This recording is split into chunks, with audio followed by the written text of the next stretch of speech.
SS. Colony காவல் நிலையம். இந்த காவல் நிலையத்துக்கு விசாரணைக்கு அதாவது 2019வது வருஷம் முத்து கார்த்திக்ன்ற பையன். அந்த பையனுக்கு அந்த டயத்துல வயசு 17. மைனர் பையன், சின்ன பையன். இந்த பையனை கூட்டு போறாங்க. அந்த பையனை அடிச்சு கொண்டுறாங்க. இதுதான் வழக்கு. சிறுவன் உயிரில் இருந்த இந்த வழக்குல காவல் ஆய்வாளர் உள்ளிட்ட 4 காவலர்களுக்கு 11 வருஷம் 11 ஆண்டுகள் சிறை தண்டனை விதிச்சு மதுரை மாவட்ட நீதிமன்றம் இன்னைக்கு தீர்ப்பு சொல்லியிருக்கு. அதுபோல சாட்சிகளை அளிக்க முயன்ற அந்த போலீஸ்காரங்க காவலர்கள் மீது துறை ரீதியா நடவடிக்கை எடுக்கணும்.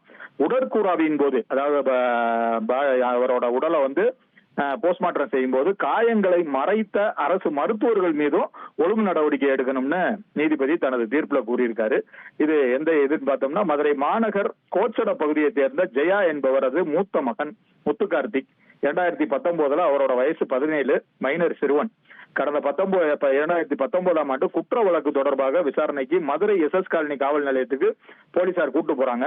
இந்த விசாரணையின் போது முத்து கார்த்திகை கடுமையாக தாக்குறாங்க. இந்த கடுமையாக தாக்குனதுனால படுகாயம் அடைந்து அவருக்கு உடல்நல குறைவு ஏற்படுது. பின்னால அவர் உடனே மருத்துவமனையில் அனுமதிக்கப்படுறாரு. சிகிச்சை பலனின்றி இறந்துடுறாரு.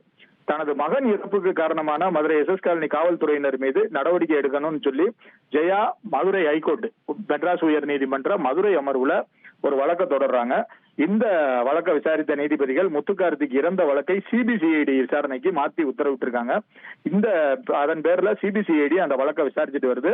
மதுரை எஸ்.எஸ். காலனி காவல் நிலைய ஆய்வாளர் அலெக்ஸ்ராஜ் மற்றும் காவலர்கள் சதீஷ், ரவிச்சந்திரன் ஆகிய 4 பேர் மேல இந்த வழக்கு போடுறாங்க. எஃப்ஐஆர் வழக்கு பதிவு செஞ்சு அந்த விசாரணையை தொடர்றாங்க.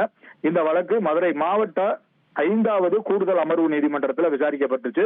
இந்த நிலையில விசாரணை முடிவடைந்த நிலையில இன்று காவல் ஆய்வாளர் அலெக்ஸ்ராஜ் மற்றும் காவலர்கள் சதீஷ், ரவிச்சந்திரன் ஆகிய 4 பேருக்குமே 11 ஆண்டு சிறை தண்டனை விதிச்சு நீதிபதி ஜோசப் ஜாய் உத்தரவு பிறப்பிக்கிறாரு. அந்த தீர்ப்புல சொல்லியிருக்காரு. அது போக அவரோட தீர்ப்புல சாட்சிகளை அளிக்க முயன்ற அந்த போலீஸ்காரங்க மீது துறை ரீதியா நடவடிக்கை எடுக்கணும். உடற்கூறாய்வு போஸ்ட்மார்ட்டத்தின் போது உடலில் உள்ள காயங்களை மறைத்த அந்த அரசு மருத்துவர்கள் மீதும் ஒழுங்கு நடவடிக்கை எடுக்கணும்னு தனது தீர்ப்புல கூறியிருக்காங்க.